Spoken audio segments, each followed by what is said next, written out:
Thank you all for being here.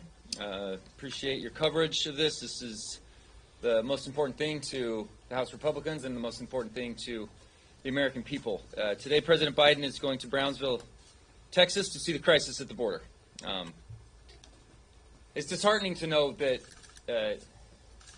with the way the American people will, look at this and say, okay, so President Trump decides he's going to go down to the border, so 2 or 3 days later, President Biden decides to go down to the border. That is what the American people will take from this. And it's disheartening to know that that is the case from what we've seen with the emphasis that our president has put on this crisis.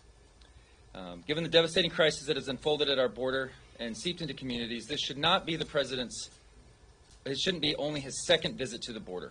This should have been all over. He should have been all over this the last 3 years.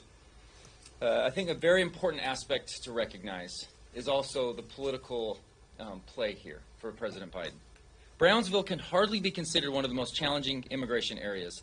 Per the CBP, it is the 29th busiest Border Patrol station this month, with far less activity than San Diego, Tucson, and El Paso sectors. The American people can see through that. Since President Biden took office, there have been 8.7 million illegal crossings nationwide and over 7.2 illegal crossings at our southern border. There are 8 common-sense executive actions that President Biden could take to address this crisis at the border that happened under his watch.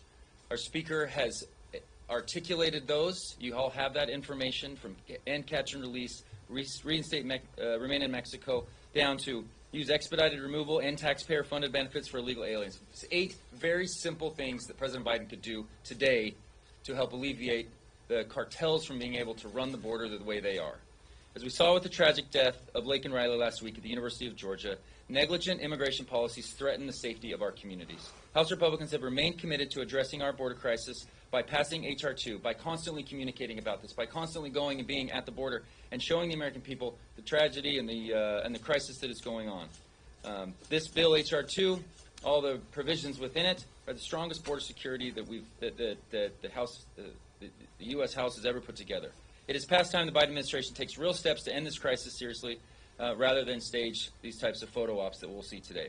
We continue to work on behalf of the American people towards these solutions. We've got a great group of members and leadership to share their perspective with you. I will now turn the mic over to Representative Beth Van Dyne from Texas.